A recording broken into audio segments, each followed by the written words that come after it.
तो लास्ट हमने देखा था कि कोई भी मैटर है वो छोटे छोटे पार्टिकल्स से बने हैं और ये पार्टिकल्स के बीच में वन टाइप ऑफ अट्रैक्शन है। आज हम देखेंगे स्टेट्स ऑफ मैटर कि कोई भी मैटर है वो किस टाइप के स्टेट्स हैं, वो कौन कौन से टाइप्स के स्टेट्स हैं। Observe different types of matter around you. आपके आसपास में बहुत सारी मैटर्स ऐसी है डिफरेंट टाइप्स के। What are its different states, उसके स्टेट्स कैसे डिफरेंट है। We can see that matter around us exists in 3 different states. Mainly कोई भी मैटर है वो 3 टाइप के स्टेट्स में है, solid, liquid and gas. These states of matter arise due to the variation in the characteristics of the particles of matter. ये जो 3 type के स्टेट्स हैं वो क्यों अलग अलग टाइप के स्टेट्स होते हैं? Due to the variation in the characteristics of the particles. Particles के जो कैरेक्टरिस्टिक्स है इसमें अलग अलग वेरिएशंस है। जैसे कि सॉलिड है तो सॉलिड के बीच में जो सॉलिड के पार्टिकल्स है इसके बीच में अट्रैक्शन ज़्यादा due to the variation in the characteristics of the particles of matter. Now let us study about the properties of this 3 states of matter in detail. अब ये 3 टाइप के जो स्टेट्स है सॉलिड, लिक्विड एंड गैस, इसके characteristics के बारे में अब हम लर्न करेंगे। उसकी कैरेक्टरिस्टिक्स एंड प्रॉपर्टीज वो कैसे होते हैं कि हम कैसे पहचान सकते हैं कि ये सॉलिड है। ये सॉलिड हम कैसे कह सकते हैं? तो द सॉलिड स्टेट। इसके लिए सबसे पहले एक एक्टिविटी है, collect the following articles, a pen, a book, a needle and a piece of wooden stick. इतनी जो आर्टिकल्स है वो आपको लेनी है। Now, sketch the shape of the above articles in your notebook by moving a pencil around them. उसको paper पर रखो और उसके आसपास उसका स्केच बनाओ। Do all these have a definite shape? उसका शेप है वो डिफाइनेट, हाँ? आप बार बार उसका शेप है वो चेंज नहीं होता है। Distinct boundaries and a fixed volume. What happens if they are hammered, pulled और ड्रॉप्ड? अगर इसको हैमर्ड मतलब हैमर से उसको मारो, फिर उसको पुल्ड खींचो और ड्रॉप ऊपर से नीचे गिराओ तो क्या होता है? Are this capable of diffusing into each other? Try compressing them by applying force. Are you able to compress them? उसको हम कंप्रेस कर सकते हैं। तो बहुत सारी चीजें ऐसी है, जैसे कि पेन है तो पेन को आप ऊपर से ड्रॉप करोगे तो कुछ आवाज आएगी, हाँ? फिर उसको आप खींचोगे तो खींच नहीं सकोगे। उसको कंप्रेस करो तो वो कुछ उसके शेप में चेंजेस नहीं होंगे।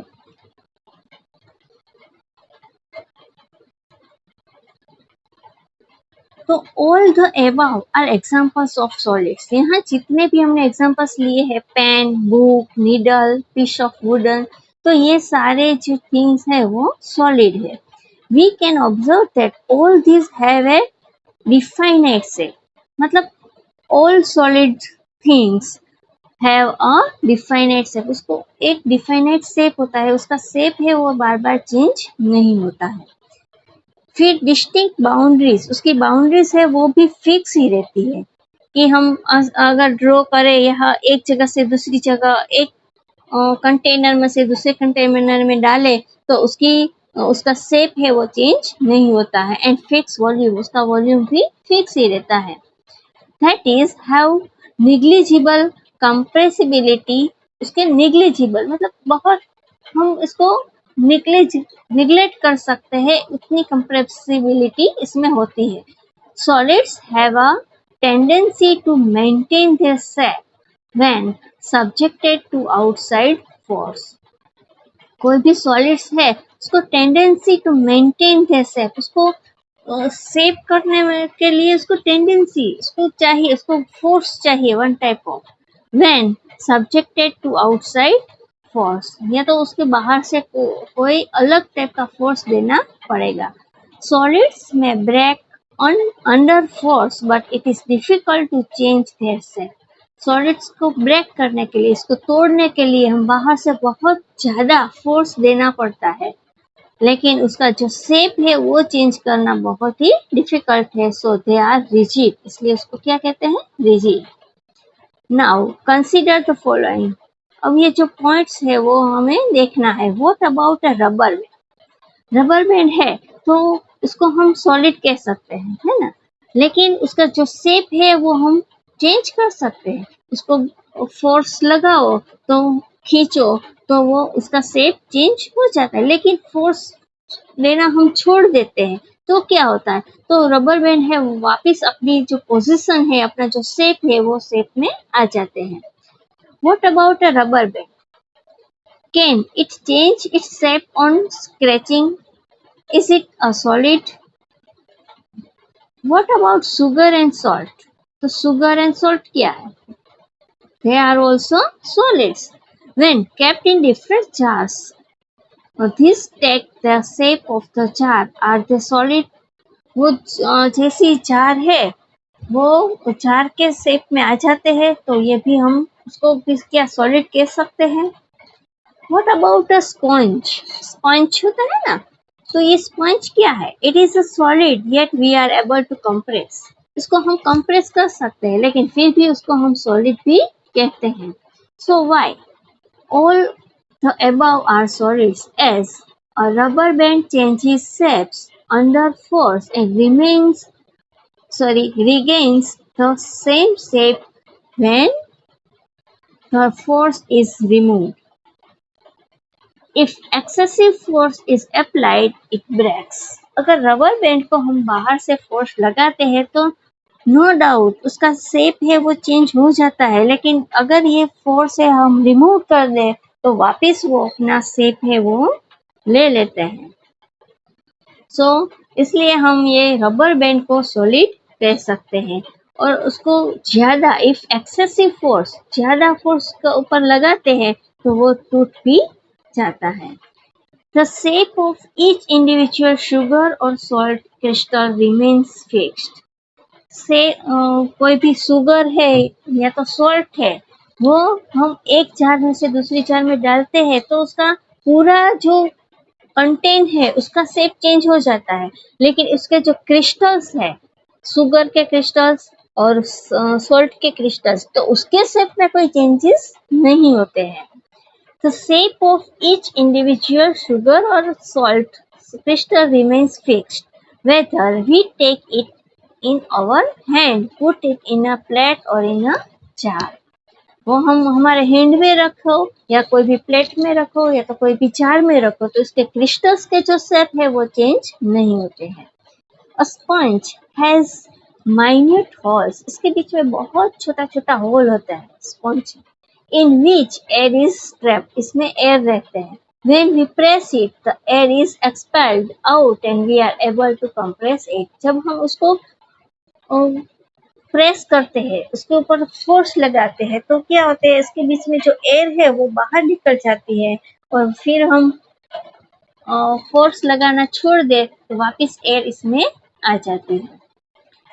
तो ये जो सारी चीजें है ऐसी कि जिसको हम बोल सकते हैं कि सॉलिड बोले या ना बोले, तो कि जैसे कि रबर बैंड है, ये स्पंज है, तो ये उसका शेप चेंज होता है फिर भी उसको हम सॉलिड कहते हैं। Now next the liquid state.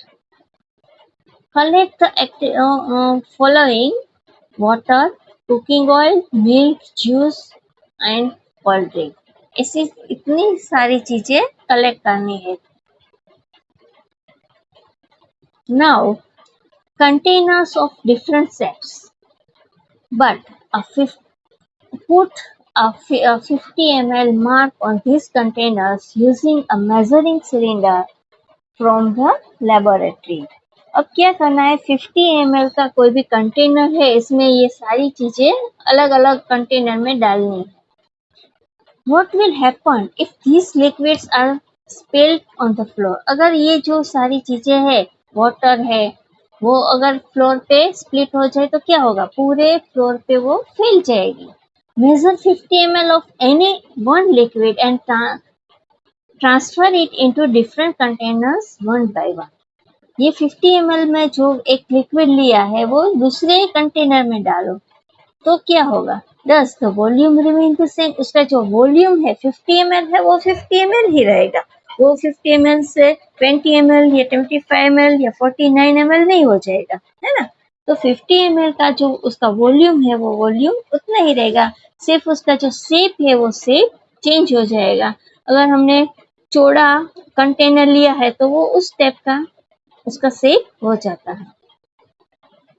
Thus, the shape of the liquid remains the same. Liquid का जो शेप है वो सेम रहेगा। तो no, when you pour the liquid from one container into another, does it flow easily? एक container में से दूसरे कंटेनर में अलग हम डालते हैं तो इजीली हम डाल सकते हैं। We observe that liquids have no fixed shape. तो ये इसका मतलब ये प्रॉपर्टी है, लिक्विड की एक प्रॉपर्टी है क्या, liquids have no fix shape, जबकि सॉलिड में क्या था, सॉलिड्स हैव फिक्स शेप, उसके पास डिफाइनाइट शेप है, वो शेप में चेंज नहीं होता है। तो सॉलिड की एक प्रॉपर्टी थी कि सॉलिड्स हैव फिक्स शेप, जबकि liquids have no fix shape but have a fix volume, लेकिन उसको वॉल्यूम है वो फिक्स है। They take up the shape of the container in which they are kept. वो जो भी कंटेनर में उसको रखते हैं वो कंटेनर का जो शेप है वो शेप वो ले लेता है liquid. Liquids flow and change shapes, liquids flow हो सकता है और शेप भी चेंज कर सकता है। So they are not rigid but can be called fluid. इसलिए ये जो लिक्विड है उसको रिजिड नहीं बोलते, लेकिन उसको क्या बोलते हैं, fluid. Refer to activities 1.4 and 1.5 where we show that solids and liquids can diffuse into liquids. 1.4 और 1.5 ये दोनों एक्टिविटीज हम क्या कंक्लूड कर सकते हैं कि solids and liquids can diffuse into liquids. Solid को भी हम लिक्विड में डिफ्यूज कर सकते हैं और लिक्विड को भी हम लिक्विड में डिफ्यूज कर सकते हैं एंड डिसॉल्व इन वाटर, और वाटर में डिसॉल्व कर सकते हैं। सॉलिड है तो उसको भी हम वाटर में डिसॉल्व कर सकते हैं, जैसे कि सॉल्ट एंड शुगर, तो उसको वाटर में हम अच्छी तरह से डिसॉल्व कर सकते हैं। These gases, the gases from the atmosphere diffuse and dissolve in water. ये जो गैसेस है एयर में, एटमॉस्फेयर में जो हम ब्रेथ में लेते हैं, इसमें बहुत सारे गैसेस होते हैं जैसे कि ऑक्सीजन, कार्बन डाइऑक्साइड, नाइट्रोजन। तो ये सारे गैसेस है वो भी डिफ्यूज होते हैं and dissolve in water, water में डिसॉल्व होते हैं। These gases, especially oxygen and carbon dioxide, are essential for the survival of aquatic animals and plants. ये जो गैसेस है ऑक्सीजन एंड कार्बन डाइऑक्साइड वो एयर में, एटमॉस्फेयर में ये गैसेस है वो वाटर में डिसॉल्व हो जाते हैं और डिसॉल्व होने की वजह से ये जो एक्वाटिक एनिमल्स, पानी में जो एनिमल्स रहते हैं वो ये ऑक्सीजन का ब्रेथ में यूज करते हैं, ऑक्सीजन लेने में, ब्रेथिंग की प्रोसेस में ये ऑक्सीजन का यूज करते हैं।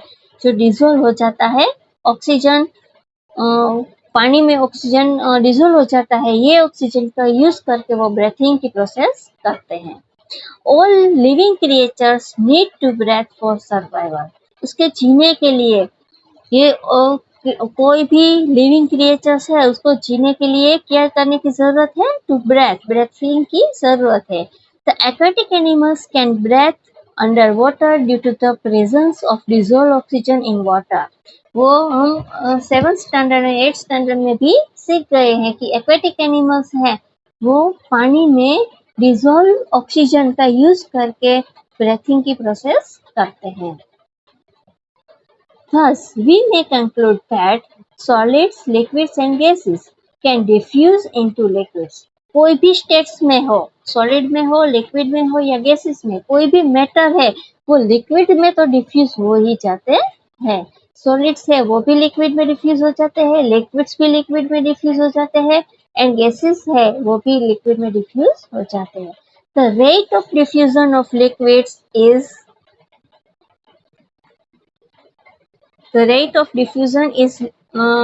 rate of higher than of solids. Solid में डिफ्यूजन देर से होती है, जबकि लिक्विड में डिफ्यूजन जल्दी से हो जाता है। वो हमने एक्टिविटी में देखा था कि कोई भी वाटर है, इसमें अगर हम इंक का एक ड्रॉप डालें तो तुरंत ही फैल जाता है, लेकिन इसमें हम हनी डालें तो ज्यादा देर लगती है। इसके अलावा हम कोई भी सॉलिड मतलब ये शुगर या तो सॉल्ट डाले तो उससे भी ज्यादा देर लगती है। This is due to the fact that in the liquid state particles move freely and have greater space between each other as compared to particles in the solid state. ऐसा क्यों होता है कि लिक्विड फॉर्म है वो liquid में जल्दी से डिप्रेस हो जाते हैं, डिफ्यूज हो जाते हैं, क्योंकि लिक्विड है इसमें जो पार्टिकल्स है वो पार्टिकल्स के बीच में स्पेस है, जबकि सॉलिड में स्पेस नहीं है मतलब इसके पार्टिकल्स के बीच में ज्यादा अट्रैक्शन है, तो ये अट्रैक्शन तोड़ने के लिए उसको देर लगेगी। जबकि लिक्विड में बीच में स्पेस है और इसके पार्टिकल्स के बीच में बहुत थोड़ा सा अट्रैक्शन कम है, इसलिए वो अट्रैक्शन तोड़ने के लिए उसको ज्यादा देर नहीं लगेगी, इसलिए लिक्विड है वो लिक्विड में जल्दी से मिक्स हो जाता है और सॉलिड को लिक्विड में मिक्स होने में देर लगती है। क्लियर? यहाँ तक सबको समझ में आ गया?